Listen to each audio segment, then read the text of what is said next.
Okay, and welcome to the fourth maybe edition of the Editorial Roundtable. My name is Kim. I'm the founder and editor of For Harriet.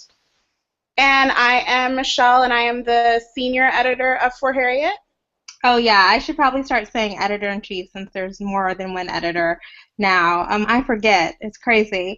But anyways, this is where we come and kind of try to talk to the community about what goes on behind the scenes at For Harriet. A lot of people think that men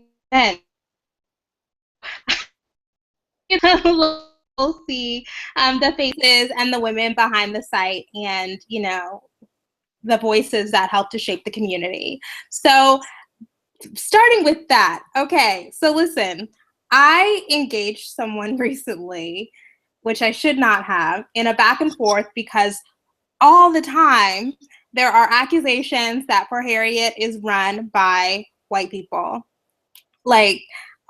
I get it all the time. I don't know if you see this, Michelle, but I get it in my email. People will post it on Facebook. People have tweeted me about it. Just so super convinced that white people are behind For Harriet. Convinced that even if I run For Harriet is owned by white people. Somebody told me all the Black groups know. All of the activists know. And I'm like, if y'all could just provide me with a name or anyways, this is a real ongoing thing, and I just think it's really, really interesting that people just cannot believe that Black women run this shit. This is I own it completely outright, and Black women run it completely, and it's really super strange. Anyways, I just and for some reason I really engaged it. I really went back and forth. I've recorded videos on the internet. We do this. It's me, Black girl. And I'm not even racially ambiguous. This is not even a Rachel Dolezal. You see this nose? This is Black girl action, Black girl realness. Anyways, so let's jump into it. So we have been gone for a long time, and in the course of the past month, published a lot of really, really good and interesting pieces. And so I'm interested in your favorite piece, Michelle, of the last week. And the last week, it would have to be Nadia Hasib, who's one of our editorial assistants. She wrote a piece on why Black youth representation matters in media. And because for one, I am really into pieces around media representation. It's something I've always been really into. And a lot of times we focus on when we talk about Black representation, a lot of times we're actually talking about Black women, and specifically Black women 30 and up, which is absolutely important. But she really discussed how important it is for young people, teenagers and children who are coming of age, to see themselves represented in literature. She focused it around literature, but also it's important because now so many of our books are being turned into film and being turned into TV shows. And so with that, you have this double-edged sword of representation, because if Black kids aren't being represented in books, then they're damn sure not going to be represented in the movies, because all the movies these days are based on books. And she had this one quote, and I don't have it pulled up right now, but it's it was essentially Black children need to be able to see themselves as heroes. And I thought that was so poignant and so important, especially with the current what's going on currently with the police brutality cases and the state-sanctioned violence, and how we often are victimized or criminalized, but we are never allowed to see ourselves as triumphant and as survivors and as the heroes in our own stories. And so that really hit me. And I just thought she did a really good job with that piece. Yeah, I think that piece is really important. And I think I was drawn to it particularly because it kind of highlighted some of the reasons why I wanted to get into media. And I think that I know that you are definitely wanting to create media as well. And so I'm really interested in when you were coming into consciousness, as a Black girl, do you remember feeling absent in the media that you consumed? Definitely. And I've always been like a huge consumer of media. I've always loved being on the internet. I used to like just, consume magazines and TV. Like I've always been really into like plugged into like TV screens and books and stuff like that. And I also grew up in a really white suburb. And so around like middle school, I started having a lot of these, because I didn't see myself represented. I think it had a huge impact on my self-esteem. And I feel like a lot of people don't talk about this, or it's taboo to talk about it. But like growing up, I did want to be white just because I never saw any positive or like very real meaningful representations of like Black girls, Black women in media. And so because they didn't exist, I thought there was something wrong with me. And then around high school, that kind of changed just because I was like, fuck this shit. And then in college is really when like that consciousness came into play, and I started reading more books by Black women. I started seeking out media by Black women.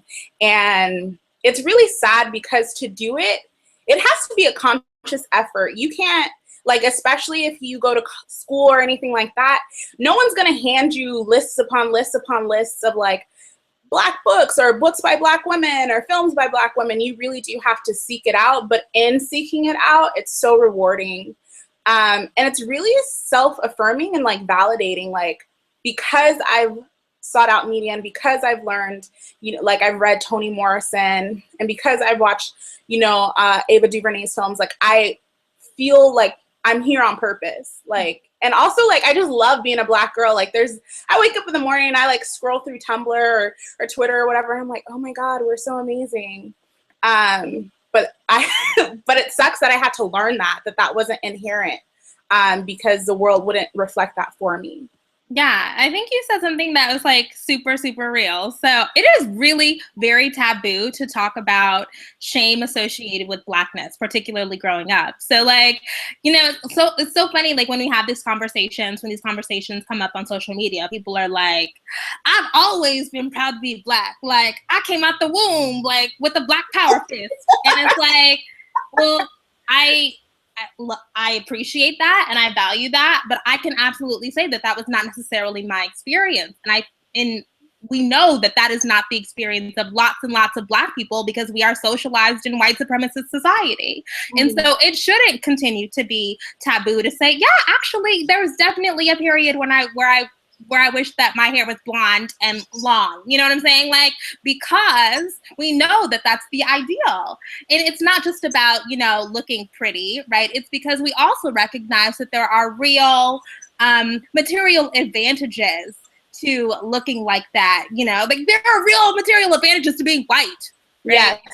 Yeah. So I think, providing lenses through which, Black kids can affirm themselves and see themselves, I think is really important. Of course, it's one of the reasons why I got into media as like a really huge consumer of media as a kid as well. And I think that's a really important issue. What I really loved, Jen Jackson wrote a piece, Where Does the Black Woman's Body Belong? Mm-hmm. Is that there? Yes. Okay. Yeah. I was making sure that I got the title right. And I loved it. It was really, really good. I think Jen always does a really good job of, succinctly touching on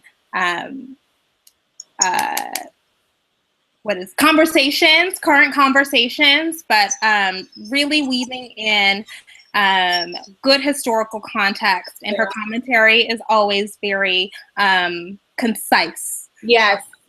So, and that was also a very popular piece. And one of the reasons why I really loved the piece is because I think that when we're talking about body autonomy and Black women's body image, for some reason, that's an issue that people seem to think is not important, right? So when we begin to talk about the ways that Serena Williams, her body is objectified, or the way that her worth is erased because she is presents a certain way as a Black woman, or, you know, the way that people try to diminish her value and her talent, you know, people immediately kind of try to chime in and say, like, we have more important things to talk about, like people are dying, right? And like, I saw that a lot in the thread, like the thread under that on Facebook, like, why are we always concerned about what white people say about, and it's like, well, like, this is an important issue too, right? And if we're really talking about deconstructing white supremacy,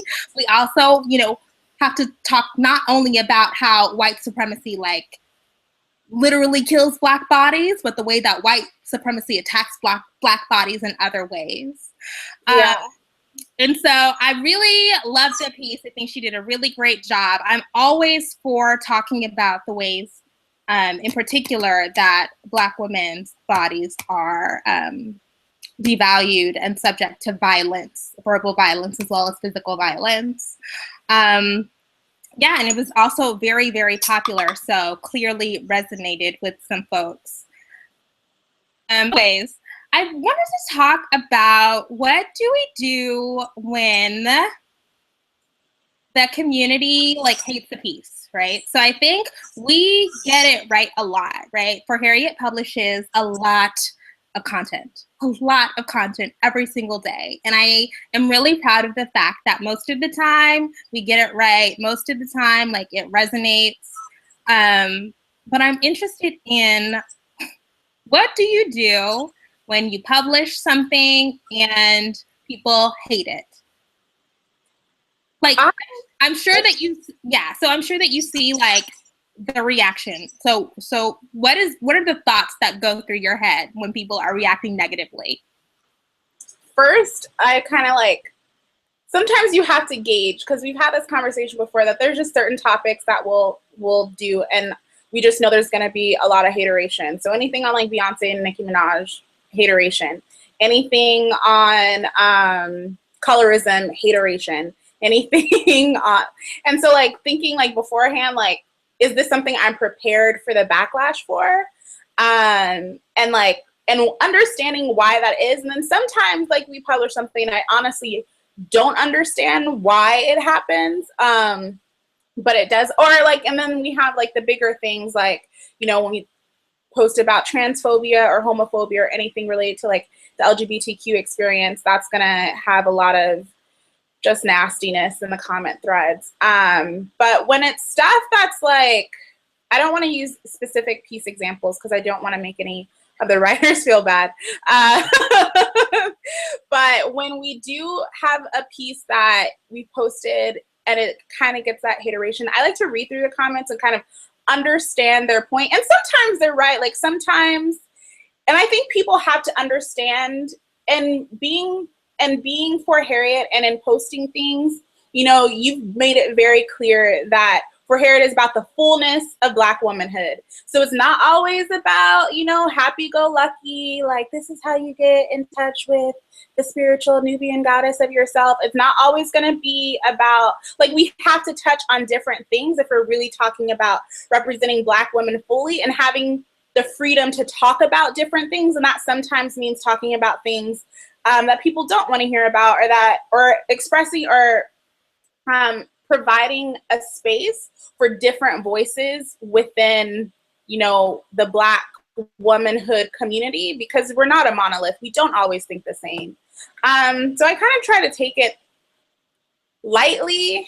Also, like, we'll definitely, like, throw some shade on Twitter, because that's just a good way to, like, let things out when you're like, because I can't respond to every single comment and be like, you know, say what I really feel, because, you know, you don't want to police people that way, or you also just don't want to engage folks in arguments. But, you know, I definitely have learned from when we posted something and then the feedback has been so negative, but I never ever regret anything that we post. And I think it's important that we stand by what we post, and and I think we're also very good at being accountable to our community. Mm-hmm. And when people do hate, you know, we'll say, that was a value, like, we'll go into the comments and be like, didn't think about that, or yes, you're right, or you'll back channel me and be like, hey, this is something to think about. But I think it's important that we shared all different perspectives. Like, we have to, as long as they're not deeply offensive or like oppressive, I think that's a responsibility we have. Yeah, so listen. So my first instinct, I think everybody's first instinct when people are like, this sucks, like, how can you do that? is like defensiveness. Like, I'm like,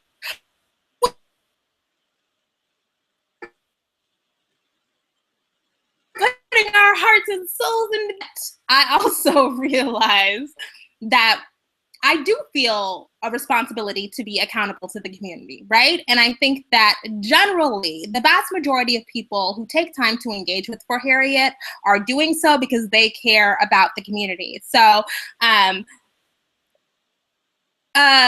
will say that I definitely jump in sometimes and get down with the clap back, but I also, have to take some time to like really engage with what people are saying and really, take a step back and think through it. Like, did we make a mistake here? Was there a misstep? Is this a viewpoint that's worthy of being shared? I think that For Harriet definitely has a very strong progressive editorial voice. Because I'm a progressive woman. I have certain views and values. I say this all of the time, and that is absolutely reflected in the content that we publish. But is it worthwhile to post things that I might personally not agree with? Is it worthwhile to post things that don't necessarily reflect that super like liberal viewpoint if it might resonate with other women? Like, this is something that I really am struggling with, because you want to be representative of the community. You want to be, responsive to what the community's interests are.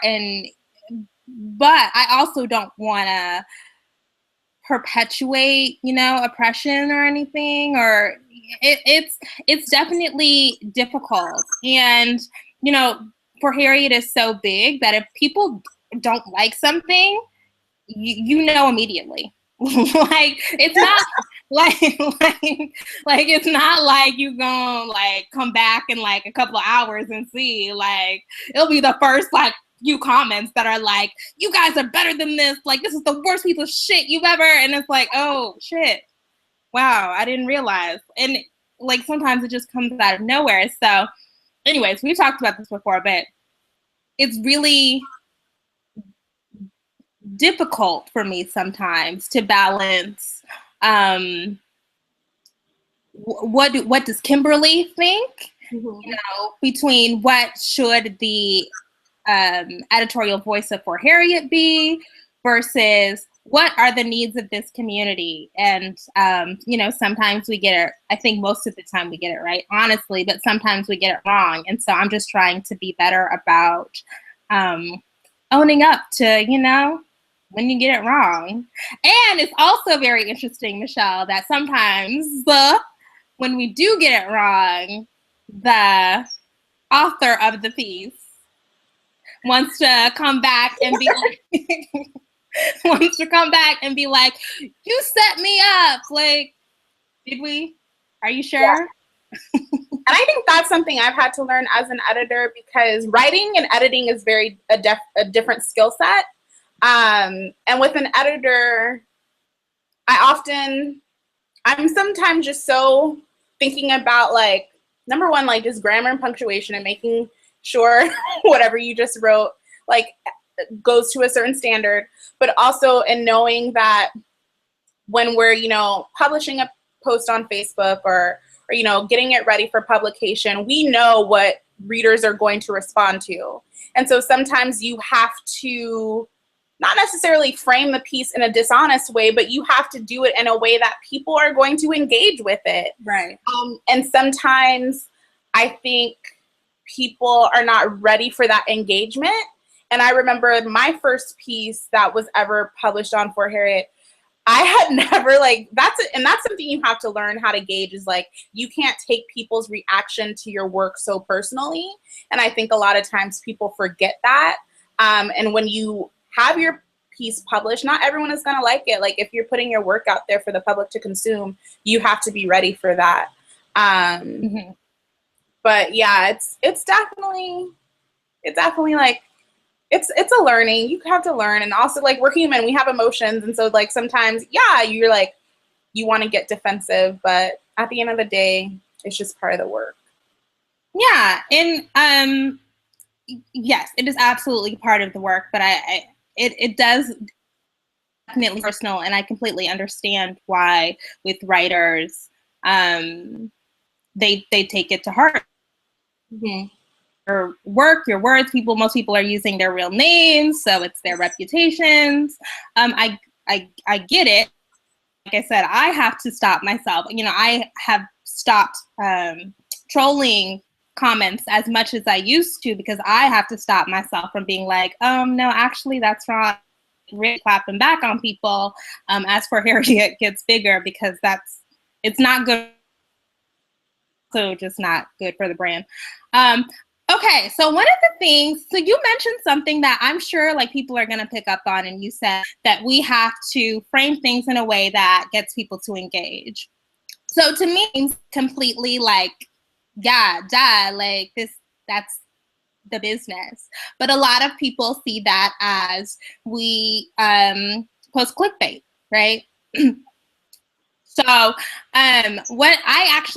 clickbait is actually a phrase that means nothing to me at this point, because I just feel like people just use it like, like, how dare you publish this? This is clickbait, like, because they don't agree with it or whatever. But I'm interested in hearing your thoughts about like the means of generating engagement, right? So like, do you ever feel like conflicted about the ways that we do that?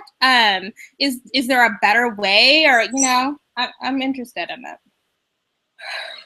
I think when I first started, like, because also a lot of times some of the pieces that we post that people consider clickbait, like, people don't always understand. It's like, we will share content from other spaces, or sometimes we just share things that are popular conversation. And so that's not like, it's not our writers writing these things. Sometimes we just share.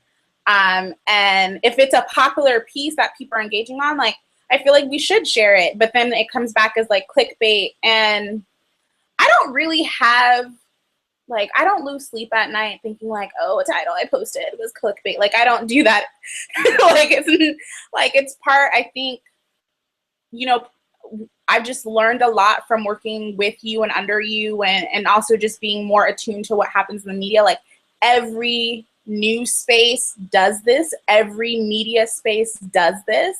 How you title a piece, how you frame the commentary around the piece does matter. And unfortunately, we can't, just say like, sometimes people, and also it's hard for me because a lot of times people don't understand the difference between like a title and a topic.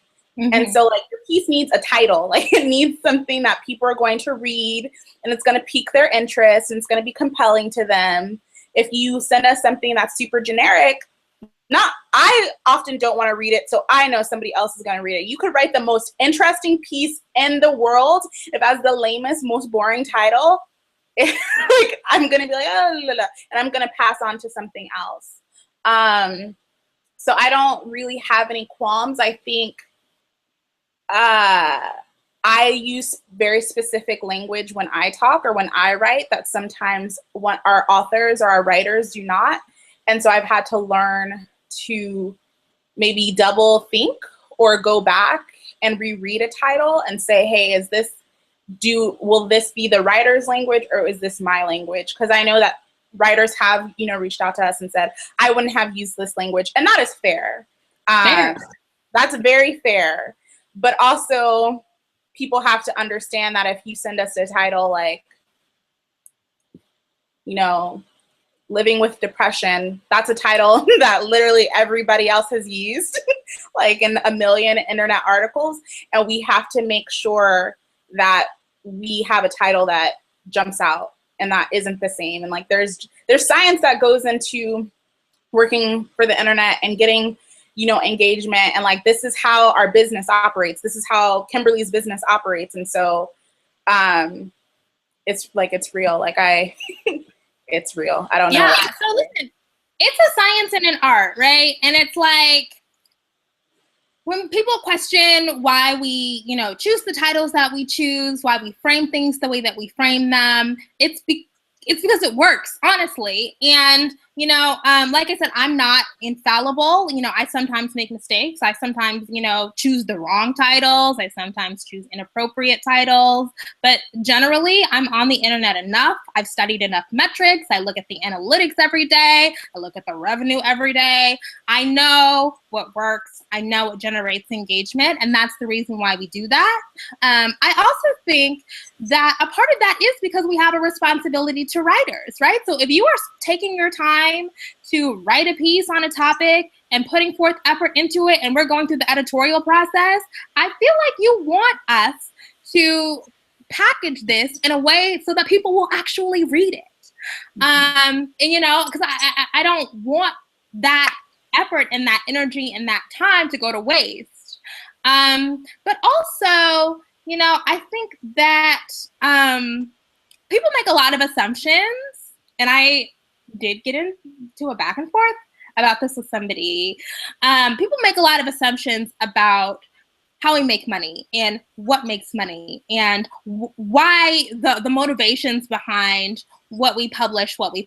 And honestly, I'm the only person who really knows what makes money on For Harriet, and generally, most essays do not. Like, essays, honestly, are not really where we're making all of our money. So, like, when all of these things, you know, that generate, like, the most hate, you know, like, that is not, honestly, where we're making the most money. It doesn't matter how, you know, how much people hate it. You know, people are like, don't click on it. Like, you're making them money. Like, honestly, like, don't click on it. Don't share it. That's cool if you hate it. That's truthfully not where the most of the revenue is generated at For Harriet, which is, it should not be. That's not a secret. I was trying to think, is that a secret? No, it's not. Anyways, so, you know, I think that there are a lot of myths about why we might publish something, like why I might choose to publish a piece that I might not personally agree with. And I promise you, it's not because of the money. Like, I promise you that.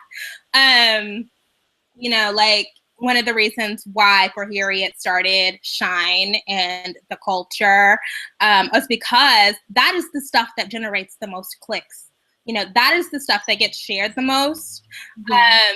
And, you know, that's one of the reasons why we branched out. Like, that is that content subsidizes the essays on For Harriet, honestly. So, like I said, like the clickbait thing, I feel like it's become a really cheap kind of way to detract from, you know, when we're I'm genuinely interested in having these conversations. You know, I think For Harriet was always meant to be a place where we can come together and just kind of talk about things and do so candidly, and, you know, talk about controversial subjects. So yeah, I mean, I'm always gonna clap back when people say clickbait because, you know, you're not looking at the line sheets. But I get it, and I also get that Black folks in particular are very protective of their representations. They're protective of these images and all of that. But, you know, when you have to see it all the time, it kind of becomes daunting. Okay, so we are in a transition phase. You are moving on. And I have had to hire another editor, you know, so it's so interesting to me. Like, when I was going through, like, all of these applications, all of these cover letters, people were sending, like, having references reach out to me. Wow. One thing that really struck me was how diverse the skill set is. So there are a lot of stuff that goes into being an editor at For Harriet. And so in trying to find like one person that can, you know, handle, like manage all of these tasks and, you know, have these skills and be able to juggle it and balance it, I was getting really concerned. I'm still concerned because I still don't know how it's going to work out. But I'm interested in, like, do you ever feel overwhelmed by the number of different things that you have to, that go into making sure that this site runs every day? Definitely. Definitely. And I think it's also for me, I used to always say, and I think I still am like more like into the internet, into digital media than the average person. But when I came on as your assistant, I realized like, oh, I don't know shit. Like, I really just don't know shit. And like, this is going to be a learning experience for me. Just because like, and I tell that when people always ask like, oh, what is it like working for Harriet? And I was like, sometimes it's difficult because the internet is always on. There's always stories popping up. There's always conversations happening. And you have to be responsive to that because you have to be responsive to your community. And that is something I still to this day struggle with. And also like discerning like which conversations we need to be on top of and which ones like kind of aren't worth like, yeah. Some of them just are kind of like, oh, whatever. And like, that is difficult.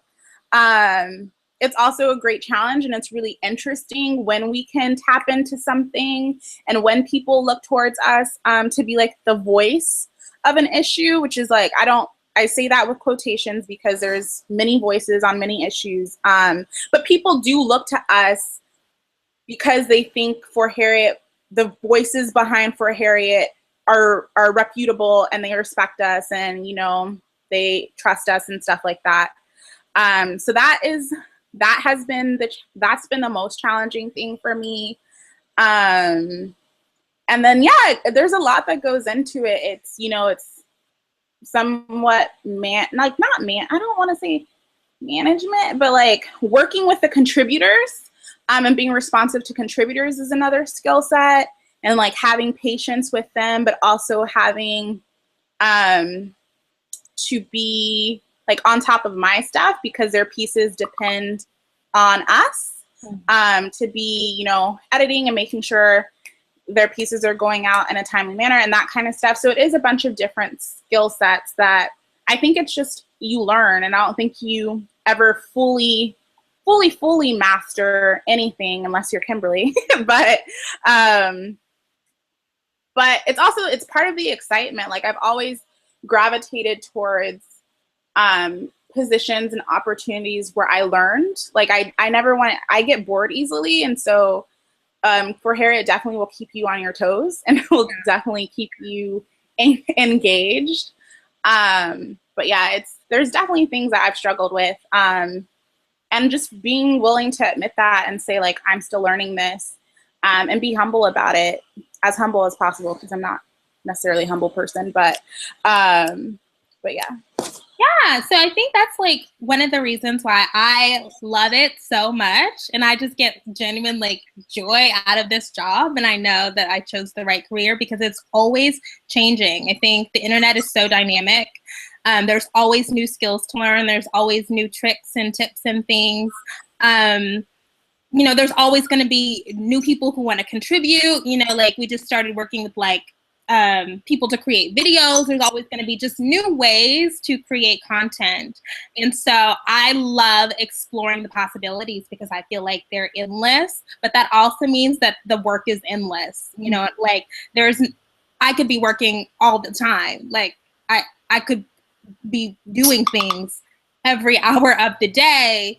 And new things are always cropping up. And there's never, like you said, there's never going to be a time. Like, I feel like I'm good at this. I'm good at the internet.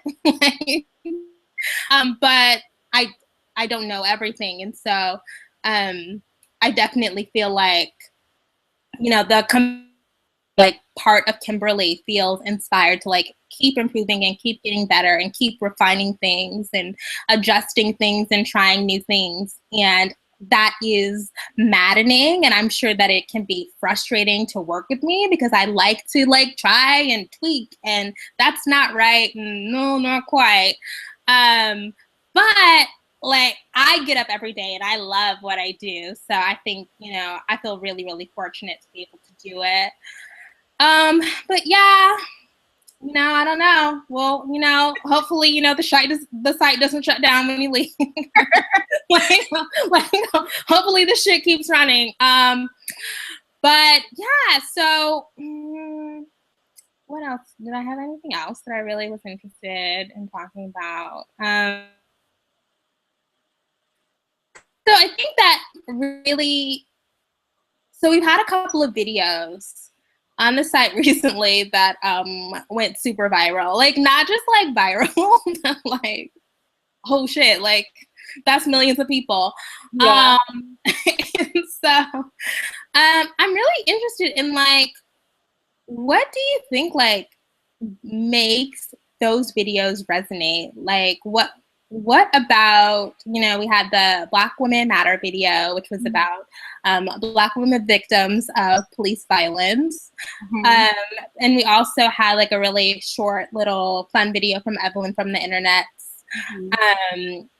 about, you know, calling in Black. And I was not expecting that response. Like if there is like over the past week, like those are the successes that for him, not written content, like the video content has been the most successful. And it's just so interesting to me that that is where we are. Do you have any like? I think like you said, it's video. Like the internet is just overwhelmingly moving into, I think people are still reading and engaging, but like people just love video. So like number one, if it's a video, not all the time, but with those two videos, like because they were videos, I think it was really helpful. I think if someone had written about those things, they wouldn't have been as popular.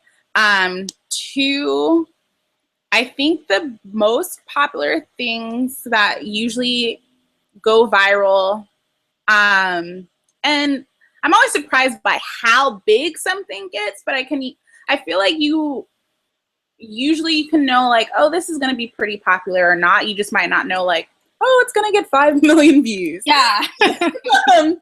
And I think it's the things that are so true and so honest, but no one has really spoken about them.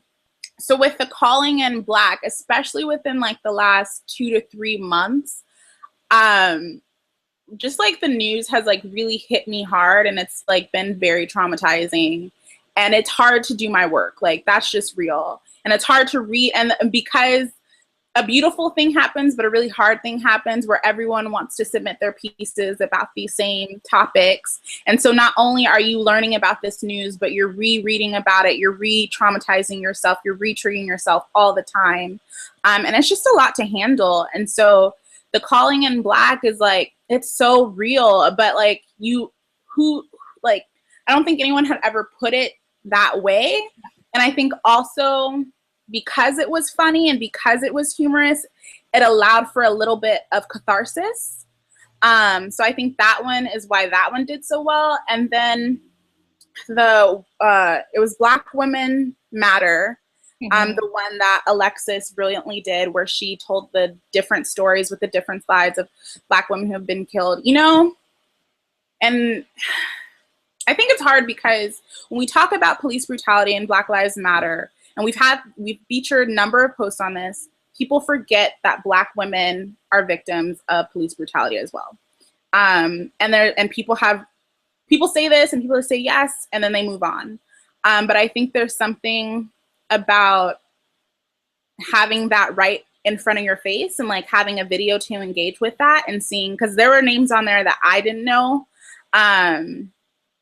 And so especially it was just also very timely because it was posted right after news about Sandra Bland's death was like starting to circulate. So I think also timeliness matters, but just those two things were so very honest, but still hadn't had a lot of promotion in the wider like community. So I think that's why they did really well.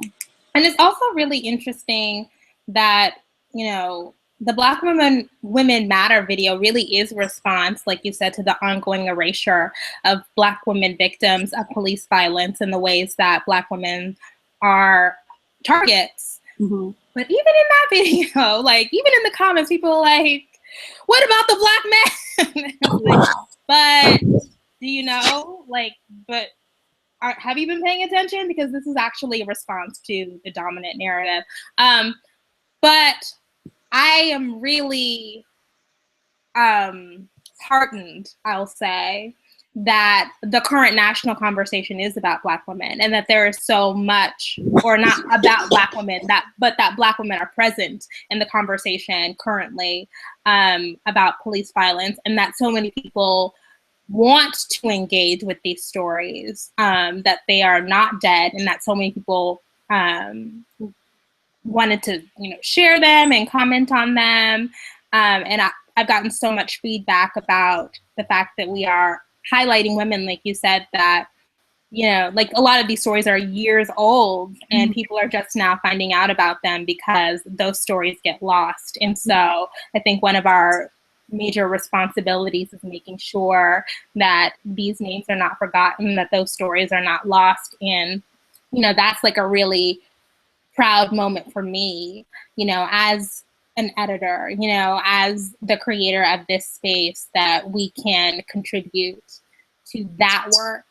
But yeah, I'm really excited to start, to continue doing video. I think we're in a really interesting place right now. I think, you know, we're in a really interesting cultural moment. And so I'm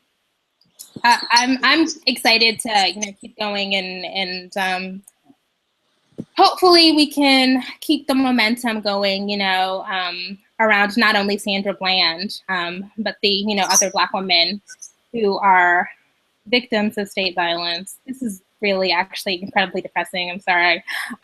So we're gonna move on. Okay, so you are starting grad school. I am interested in what are the most important lessons that you have learned while working at For Harriet? Most important lessons. Don't take everything personally, but do take it seriously. But like, don't lose sleep over things. Like, I don't know, like, have like very clear boundaries, I guess, because anything you do is going to be, anything we do with For Harriet is going to be judged, scrutinized. People are going to have comments about it. And listen to those comments, but like learn how to like take them with a grain of salt. I've learned from you, like there have been times where I've like stressed about some things, like you could have done it this way, but like now you know. And like that was really important for me because like when I first started, and especially when I first started like posting things to the Facebook, I literally thought like, I'm going to get fired because I'm going to post today and nothing's going to be popular and I'm going to ruin the site. And it's like, that's like extreme. So that's the first one. Number 2, make time for like self-care.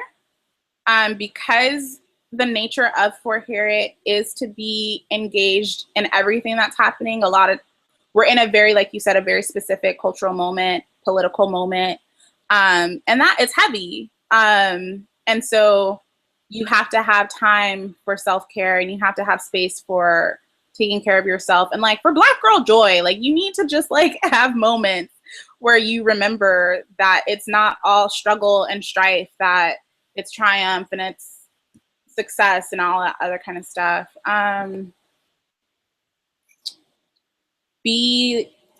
Respond to emails and like respond to like be responsive, but also like prioritize, I guess. And I've learned to prioritize things. And like there's just certain tasks that need to be done, and there's things, everything needs to be done, but like some things need to be done first faster than others. And I've loved working with other Black women. All of my jobs, I've only worked with women. Like, I've just gotten really lucky, but to work with Black women and to work with young Black women that are in the same kind of mindset as me has been really awesome. I'm definitely gonna miss that, especially going back into like a very white institution, private institution. But yeah, that's probably been like the most amazing thing, is to like get to critically like engage in like Black girl magic every day is like the best thing. Yeah.